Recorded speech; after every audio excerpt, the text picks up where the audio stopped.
Benoît XVI. Quel mystérieux personnage. Joseph Alois Ratzinger, de son vrai nom, n'est-ce pas, puisqu'il ne s'appelle pas vraiment Benoît, naquit le 16 avril 1927 en la belle ville de Markt. Marthe et Sophie. Excusez-moi. Ne pourris pas mon texte avec tes blagues de merde, s'il te plaît. Dans l'État libre de Bavière, en Allemagne. Son enfance est marquée par son père, son héros, officier de gendarmerie. C'est le seul gamin de la cour d'école qui peut dire « Ouais, moi, mon père, il est policier. » Et c'est vrai. Il ne supporte pas la violence et dès qu'il voit un conflit entre deux de ses camarades, il est le seul à s'interposer. « Arrêtez, c'est trop con !» Joseph fait ses études à Trondheim et va y étudier le latin, le grec, l'histoire, la littérature, un peu comme tout le monde. Comme quoi, pape, ça se voit pas à la naissance ni à l'adolescence. Non, il semblerait que cela s'attrape plus tard. Mais après tout, on a le temps, non? Cependant, les marques de son futur se voient déjà dans ses jeux d'enfant. Il joue avec les jupes des filles en leur découpant l'ourlet pour qu'elles soient plus longues, se cache dans les toilettes avec d'autres garçons pour leur faire des bisous sur le front, coiffe sa mère d'un apron chippé ici et là sous une théière et suce son père. Oh. Mais quoi? Pendant la Seconde Guerre mondiale, en août 1983, il est enrôlé, contre sa volonté bien évidemment, dans les jeunesses hitlériennes, passage devenu obligatoire pour tous les Allemands non juifs âgés de 16 ans. Il se retrouve dans la section des télécommunications et participe à la défense d'une usine de BMW des environs de Munich grâce à ses talents déjà bien ancrés d'orateur hors pair, dont voici un extrait.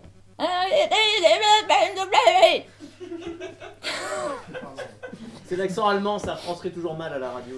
Eh oui. Alors qu'au même moment, le Vatican refuse de participer à un complot visant à assassiner Hitler, le jeune Joseph ne pense qu'aux voitures de luxe. Savait-il déjà que les voitures seraient le meilleur moyen de locomotion des papes, vieux sacs d'os et de graisse, rabougris, tout pourris, ferveur, des montes-charges et montes escaliers Stana en or, et tout... En tout cas, en Allemagne, comme dans sa future terre d'accueil, on livre ce même combat, celui où on se trompe de camp. En 1944, je sais, je l'avais déjà faite. En 1944, il atteint l'âge du service militaire. Il est affecté à la fameuse Wehrmacht, dans une unité de charge, chargée de creuser des fossés anti-chars à la frontière austro-hongroise. Mais lui, il n'est pas pareil. Il creuse encore pour se donner du courage. Il creuse, il boit, il prend quelques pilules données de ci, de là par l'un de ses compatriotes pour mieux supporter la guerre, qui disait, il ne cesse de creuser, et là, il a une illumination. À 33 mètres en dessous de la terre, il voit Dieu sous la forme d'une taupe. Car qui mieux qu'un être aveugle pour percevoir la grandeur du Dieu unique? Et la taupe de lui parler.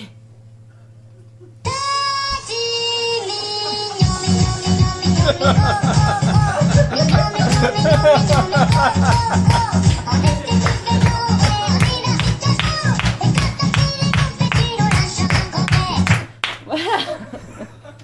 Quel message profond. Il est touché en plein cœur. La taupe, enfin Dieu, voit en lui ce qu'il est vraiment. Un être gros, sensible et qui fait des paix. Bref, un humain. Mais c'est Dieu qui parle, non d'un chien. C'est décidé, il est gros, il entre dans les ordres. C'est dans un monastère qu'il en apprend davantage sur les taupes, enfin sur Dieu. Il parle à ses nouveaux frères et il leur chante la chanson de Dieu, de la taupe, des deux.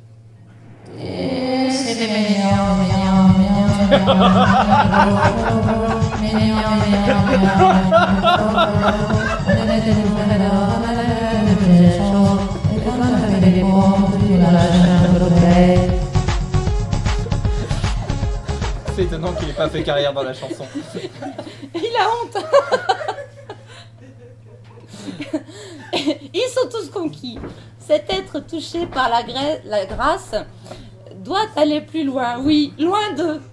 Cet homme qu'ils croyaient envoyé de Dieu tel un messie pour leur apprendre la patience, et il en faut pour supporter cette chanson, l'envoie en Italie, au Vatican, au plus proche du grand.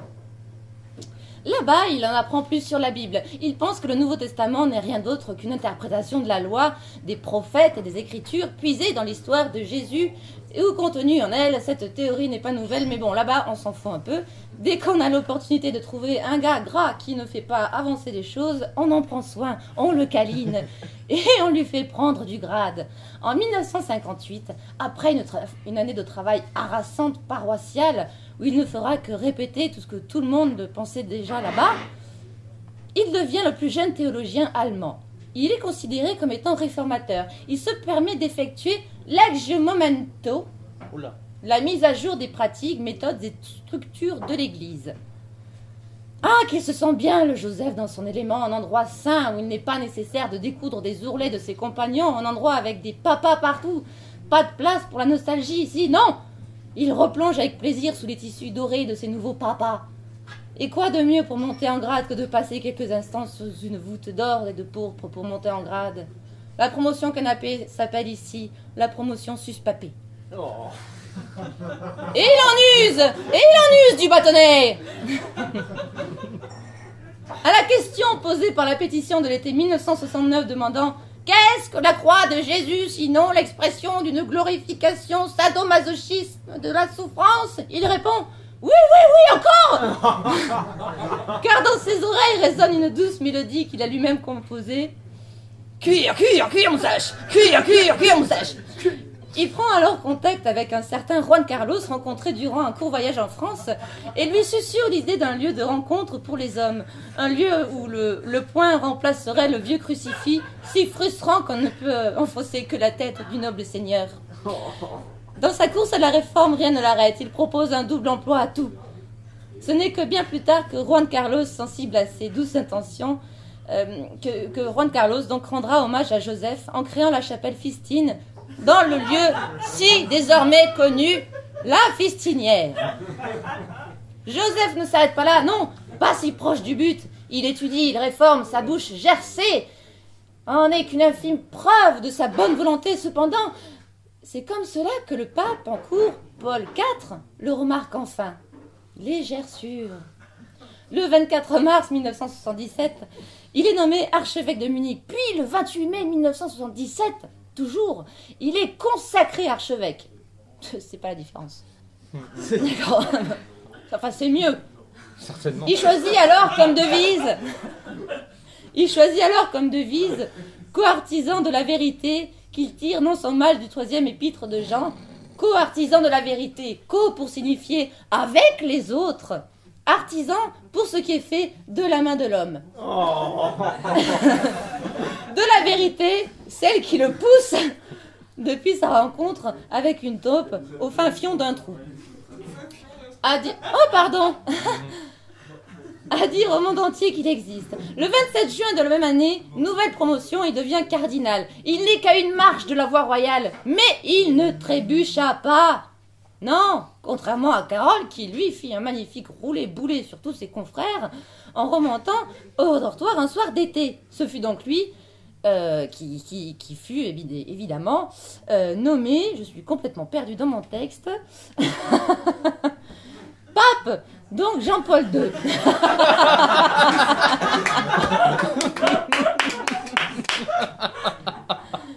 Joseph continue, rien ne l'arrête. Il entretient une relation épistolaire avec le pape en cours, donc Jean-Paul.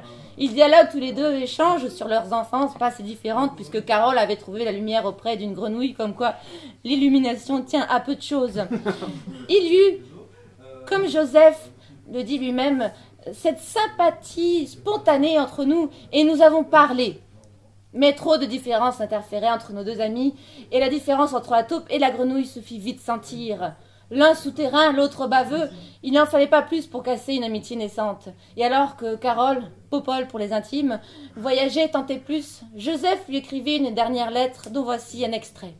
« À toi, mon ami qui s'éloigne, à toi, mon ami roulant, tels des rouleaux frottant les rives des terres inconnues, à 100 000 lieues de moi, comment oublier ton sourire et tellement de souvenirs. À toi, mon ami, comment t'aimer si tu t'en vas dans tes pays loin là-bas, bas, bas, bas, bas, bas, bas. » Merci. Il aimait Roquevoisine.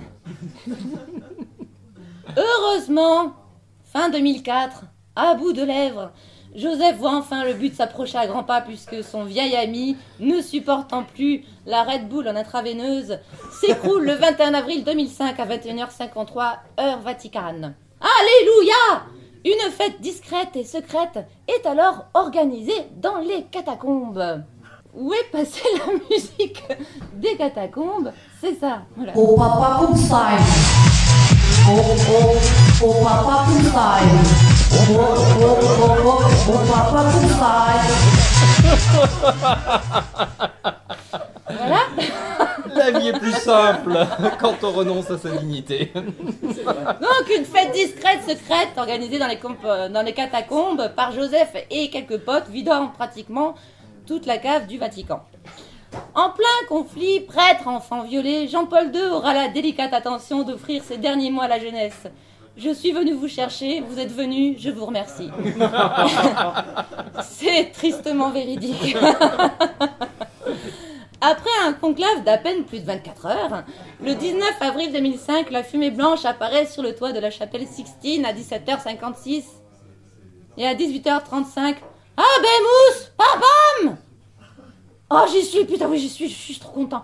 Ah non je peux pas dire comme ça, non, putain je vais l'écrire.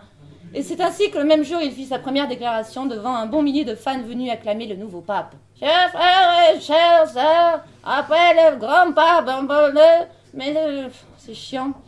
Confiance en nous allons de l'avant, le Seigneur nous aidera à émarrer sa très sainte mère et de notre côté, merci. On a résumé un peu.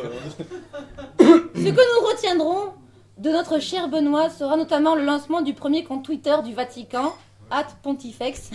C'est vrai. Toujours. Malgré sa volonté d'aller toujours plus loin dans le avant. Enfin, oui.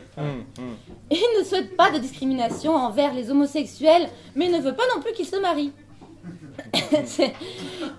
Il fait une distinction entre pédophilie et homosexualité, il était temps. Voilà, un petit pas pour Benoît, un pas déjà grand, franchi depuis longtemps par le reste de l'humanité. Il lance un mouvement pour la réhabilitation de la communion à genoux et évoque l'urgence de donner à nouveau l'hostie aux fidèles directement à la bouche.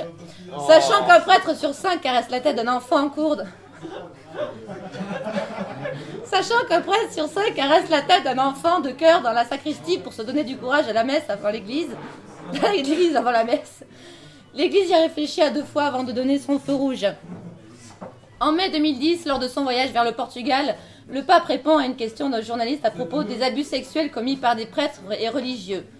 Benoît XVI déclare alors que la plus grande persécution de l'église ne vient pas d'ennemis extérieurs mais née du péché de l'église. Rajoutant au passage, c'est celui qui dit qui est.